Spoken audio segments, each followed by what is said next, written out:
आप यहाँ पर देख सकते हो बच्चों 8th ग्रेड अभ्यास पुस्तिका विज्ञान गणित एवं सामाजिक विज्ञान कक्षा 7वीं क्लास की यहाँ पर आपको पुस्तिका यहाँ पर दी गई है। ठीक है, इसका यहाँ पर मैंने आप देख सकते हो 8th ग्रेड अभ्यास पुस्तिका कक्षा 7वीं विज्ञान गणित सामाजिक विज्ञान, इसका चैप्टर 1 मैंने पूरा आप लोग को करवा दिया हूँ, है ना। आज की वीडियो में हम यहाँ पर इस किताब का अध्याय 2 पाठ 2 प्राणियों में पोषण ये वाले अध्याय को हम पूरा का पूरा फुल भरेंगे। ठीक है, इसको हम पूरा का पूरा A to Z यहाँ पर इसको हम हल करने वाले हैं। मैं आप लोग को यहाँ पर एक बात बताना चाहता हूँ, ये आपको जो 8th ग्रेड अभ्यास पुस्तिका दी गई है इसी के आधार पर आप लोग का पेपर होंगे।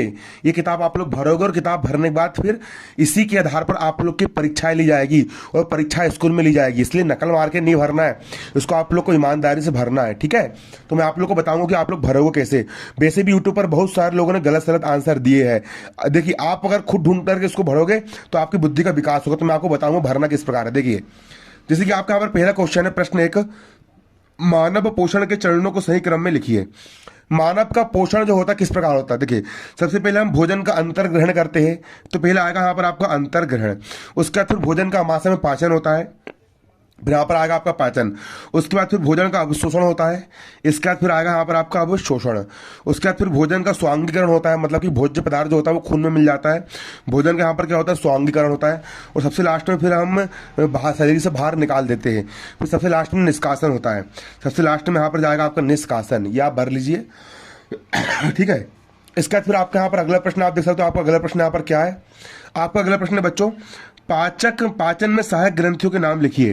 पाचन में सहायक कौन कौन सी ग्रंथियां होती है, तो देखिए अमाशय की आंतरिक भित्ति, अमाशय जो होता है हमारे पेट का अमाशय, उस अमाशय की आंतरिक भित्ति, क्षुद्रांत तथा आहार नाल से संबंधित विभिन्न ग्रंथियां जैसे लाल ग्रंथि, यकृत, अग्नाशय पाचक रस स्त्रावित करते हैं, ये सहायक ग्रंथि होती है जो कि हमारी पाचन में सहायता करती है, जो हमारी किस में सहायता करती है, जो हमारी पाचन में सहायता करती है। ठीक है, तो अमाशय हो गया, अमाशय की आंतरिक भित्ति, क्षुद्रांत तथा आहार नाल से संबंधित विभिन्न ग्रंथियां जैसे लाल ग्रंथि, यकृत, अग्नाशय पाचक रस स्त्रावित करती है, ये सहायक ग्रंथियां होती है जो हमारी पाचन में सहायता करती है।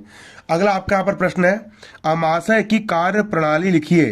पित्त कहाँ निर्मित होता है और यह भोजन के किस घटक के पाचन में सहायता करता है। ठीक है, अमाशय की यहाँ पर आपको कार्य प्रणाली बताना है और पित्त का निर्माण कहाँ पर होता है और पित्त जो होता है वो भोजन के किस घटक का पाचन करता है। तो इसका आंसर देख सकते हो, मैंने आपको कॉपी में बना दिया हूँ। ठीक है, ये देखिए इसका आंसर आपके यहाँ पर ये लिखा है।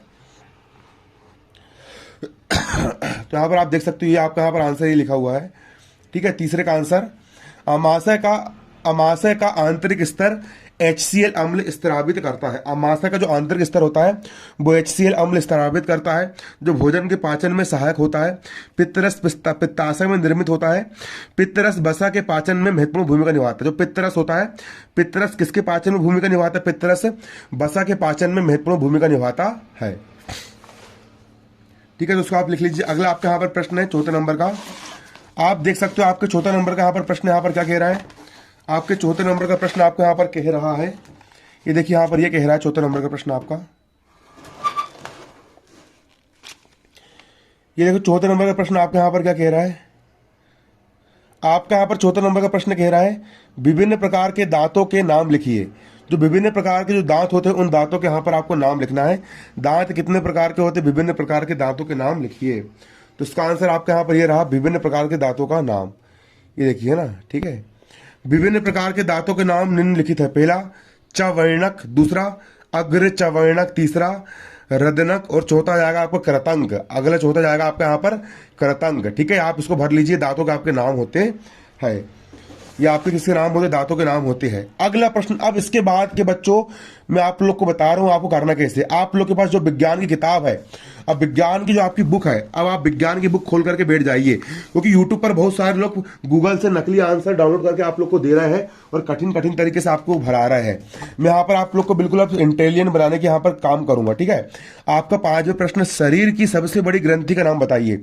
शरीर की सबसे बड़ी ग्रंथि कौन सी है, इसमें कौन सा रस स्त्रावित होता है और ये किस घटक के पाचन में सहायक होती है। तो आप देख सकते हो यहाँ पर लिखा है विज्ञान की पाठ्य पुस्तक के पृष्ठ क्रमांक 17 का पैराग्राफ 2 से खोजिए। तो यहाँ पर मैं आप लोग का विज्ञान की किताब पे ले चलता हूँ। देखिए यहाँ पर मैं आपको विज्ञान की बुक में यहाँ पर लेकर के मैं आप लोग को आ चुका हूँ। ये हमारी विज्ञान की बुक में आपको लेकर के आ चुका हूँ। विज्ञान की बुक के पेज नंबर 17 आप यहाँ पर देख सकते हो। ये रहा आपका यहाँ पर पेज नंबर 17। ये आपका पेज नंबर 17 हो गया, ठीक है। ये आपका हो गया पेज नंबर 17, ठीक है। पेज नंबर 17 यहाँ पर आपको दिया है। हमारा यहाँ पर क्वेश्चन क्या था, आप ढूंढो कैसे। देखिए विज्ञान का आपने पेज नंबर 17 निकाल लिए। फिर आपको यहाँ पर लिखा शरीर की सबसे बड़ी ग्रंथि के नाम बताइए। तो इसका आंसर यहाँ पर ये लिखा देखिए ना, यहाँ पर इसका आंसर है। देखिए यहाँ पर पेज नंबर 17 में आपका आंसर ये रहा यकृत। ये देखिए यहाँ पर आपका आंसर यहाँ पर ये रहा यकृत, जो है यकृत, ये रहा देखिए ना यकृत। यकृत गहरे लाल भूरे रंग की ग्रंथि है जो उदर के ऊपरी भाग में दहानी की ओर अवस्थित होती है। यह शरीर की सबसे बड़ी ग्रंथि है। प्रश्न ने पूछा शरीर की सबसे बड़ी ग्रंथि का नाम बताइए। तो आप लिख दीजिए शरीर की सबसे बड़ी ग्रंथि का नाम यकृत है ना। और अगला अंग है, इसमें कौन सा रस स्त्रावित होता है। तो ये देखिए यह पित्त रस का स्त्रावित करती है। यकृत जो होती है, यकृत कौन सा रस स्त्रावित करती है, पित्त रस स्त्रावित करती है। और ये किसके पाचन में सहायक होता है। तो यहां से लिख दीजिए पित्त रस वसा के पाचन में महत्वपूर्ण भूमिका निभाता है।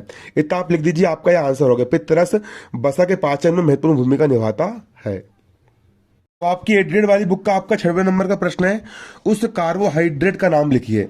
उस कार्बोहाइड्रेट का नाम लिखिए जिसका पाचन रूमिनेंट जुगाली करने वाले जानवर, गैया वगैरह जो होते हैं ना, वो जुगाली करते हैं, मतलब कि उनके पेट के अंदर खाना चल जाता है, फिर से बाहर के उगल के फिर मुंह पे लेके आते हैं, फिर उसको जुगाली करके चबाते हैं, फिर पेट के अंदर डालते हैं, द्वारा किया जाता है, परंतु मानव द्वारा नहीं। इसका कारण भी आप लोग को यहाँ पर बताना है। तो आप देख सकते हो उसका जो उत्तर है आपकी विज्ञान की बुक। आप सभी लोग विज्ञान की बुक खोल लीजिए। विज्ञान की बुक के पेज नंबर 18, पेज नंबर 19, इस पर आपको इसका आंसर मिलेगा। तो चलिए मैं आपको विज्ञान की बुक पर ले चलता हूँ। तो ये देखिए विद्यार्थियों, मैंने आपको यहाँ पर लेकर के आ गया हूँ आपकी जो विज्ञान की बुक है, विज्ञान की बुक के पेज नंबर 18 पर, ठीक है। आप यहाँ पर देख सकते हो आपकी विज्ञान की बुक का पेज नंबर आपका यहाँ पर 18 है, ठीक है। आपको यहाँ पर दिख रहा होगा बड़े बड़े अक्षर में। ये आपकी विज्ञान की बुक का पेज नंबर क्या है, 18, ठीक है। विज्ञान की बुक आप भी पेज नंबर 18 निकाल लीजिए। यहाँ पर ये लिखा है जुगाली करने वाले जानवर, ठीक है। यहाँ पर आपका यहाँ पर ये लिखा हुआ है, ठीक है। ये 2.3 यहाँ पर 2.3 में यहाँ पर इसका आपका आंसर यहाँ पर दिया गया है। ऐसा आपका यहाँ पर उसमें भी कहा गया था, ठीक है। जुगाली करने वाले यहाँ पर ये होगा आपके जानवर, ठीक है। ये होगा आपको जुगाली करने वाले क्या, जानवर। ये होगा आपको जुगाली करने वाले जानवर, ठीक है। तो उसको पहले हम समझ भी लेते हैं। पेपर में आपका प्रश्न आया है, आप देख सकते हो आपकी बुक में, उस कार्बोहाइड्रेट का नाम लिखिए जिसका पाचन जुगाली करने वाले जानवर द्वारा किया जाता है, लेकिन मानव द्वारा ने कारण बताइए। देखिए ना, क्या आपने गाय भैंस तथा घास खाने वाले शाकाहारी अन्य जानवरों को देखा है। हाँ देखा है। उस समय भी लगातार जुगाली करते, मतलब कि मुंह में कुछ न कुछ चबाते, जैसे आदमी गुटखा खाता है ना, वैसे कुछ न कुछ चबाते रहते जब वे खाना ना खा रहे हो। वास्तव में वे पहले घास को जल्दी जल्दी निगलकर अमाशय के एक भाग में इकट्ठा कर लेते हैं। पहले वो क्या करते हैं, घास को चबाते नहीं है, बल्कि खटाखट मतलब कि निगल लेते हैं बिना चबाए और अमाशय के एक भाग में इकट्ठा कर लेते हैं। यह भाग रूमेन प्रथम अमाशय कहलाता है।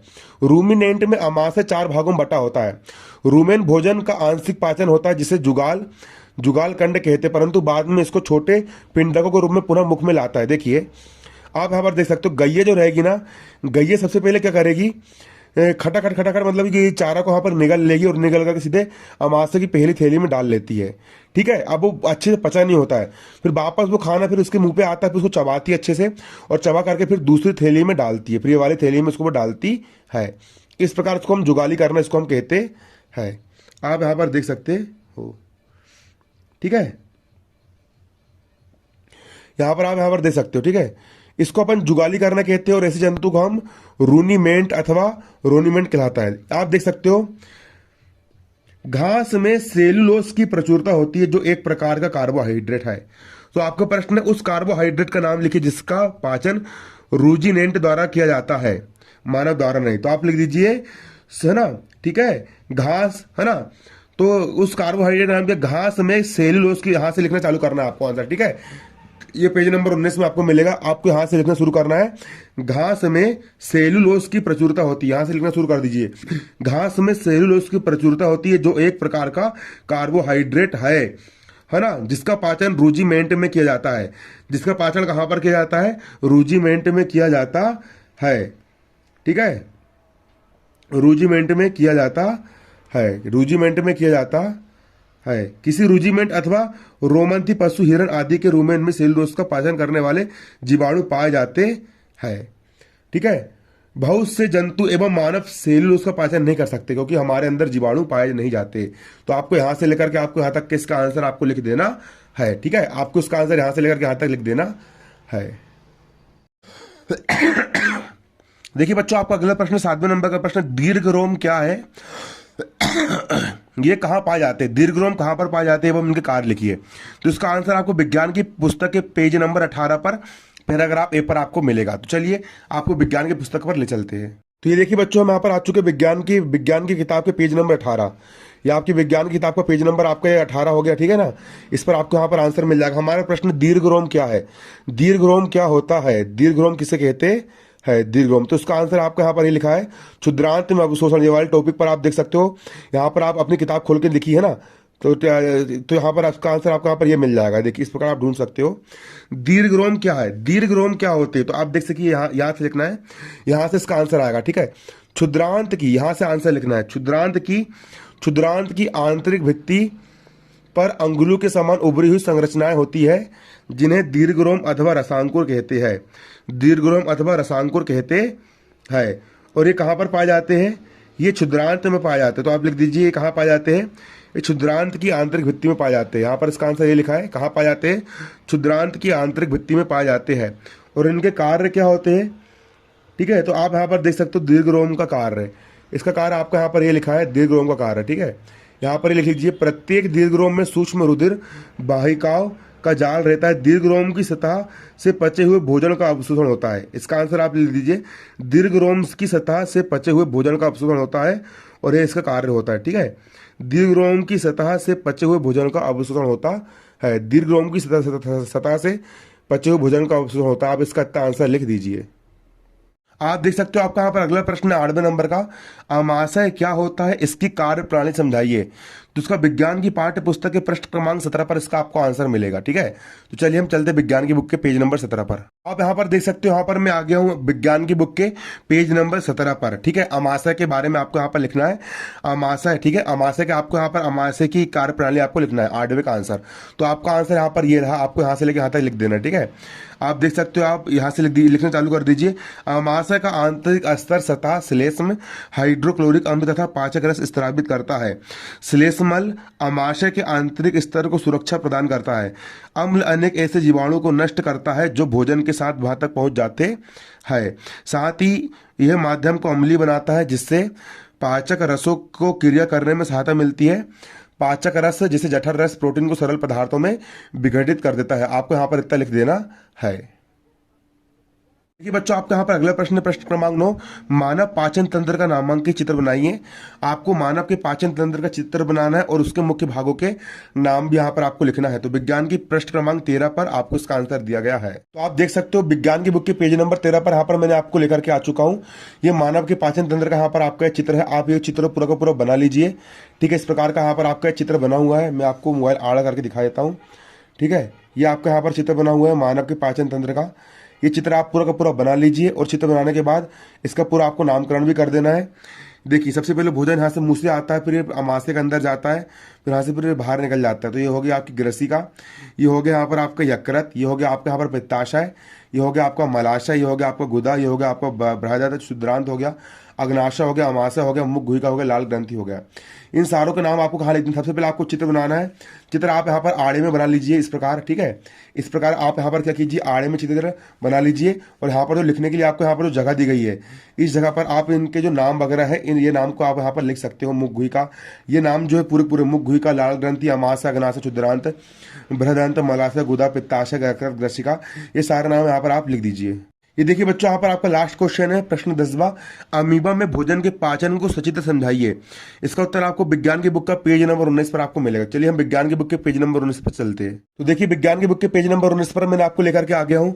ये आपका अमीबा का यहाँ पर चित्र बना हुआ है। तो आपको ये वाला चित्र को आपको बनाना है। ये ड्रॉइंग आपको पूरा जैसे का वैसा आपको पूरा छाप करके उतार देना है। आपकी बुक में मिल जाएगा पेज नंबर 19 पर, आप देख सकते हो। विज्ञान के बुक के पेज नंबर 19 पर आपको मिल जाएगा। केंद्रक हो गया, पादाप हो गया, खाद्य कर्णिका हो गया, खाद्य धन्य हो गया, पूरा आप बना लीजिए इसको। और इसकी जो थोड़ी बहुत थ्योरी है, आप यहाँ पर इसको देख करके आप यहाँ से लिख सकते हो। ठीक है, अमीबा में अमीबा में भोजन का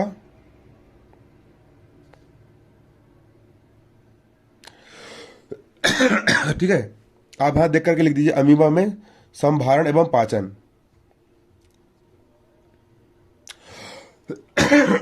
ये पूरा लिख दीजिए यहां से। अमीबा जलाशय में पाए जाने वाला एक कोश की जीव है। अमीबा की कोशिका में एक कोश की झिल्ली होती है, एक गोल सघन केंद्रक एवं कोशिका एवं कोशिका एवं कोशिका आप देख सकते हो। कोशिका द्रव्य में बुलबुले के समान अनेक धानियां होती है। अमीबा निरंतर अपनी आकृति एवं स्थिरता बदलता रहता है। यह एक अथवा अधिक अंगुली के समान प्रवर्ध निकालता रहता है, जिन्हें पादप कहते हैं। इन्हें गति देने एवं भोजन पकड़ने में सहायता करते हैं। ठीक है, अमीबा में कुछ सूक्ष्म जीवों का आहार करता, जब इसे भोजन का आवाज होता तो यह खाद्य कणों को चारों पदार्थ विकसित करके उसे निगल लेता है। खाद्य पदार्थ उस खाद्य धानी में फंस जाते हैं। ठीक है, आप इसको पूरा लिख लीजिए। फिर और जगह बचेगी तो आप फिर नीचे से भी लिख दीजिए। खाद्य धानी में ही पाचक रस स्त्रावित होते हैं। ये खाद्य पदार्थ पर क्रिया करके उन्हें सरल पदार्थों में बदल देते हैं। पचा हुआ खाद्य धीरे धीरे अवशोषित हो जाता है। अब शोषित पदार्थ अमीबा की वृद्धि, रख रखाव एवं गुणन के लिए उपयोग किए जाते हैं। बिना पचा अपशिष्ट खाद्य धानी द्वारा बाहर निकाल दिया जाता है। ठीक है, आप ये पूरा पूरा यहाँ पर लिख दीजिए और लिखने के बाद इसको आप याद भी कर लीजिए। अगला चैप्टर आपको जल्दी मिलेगा।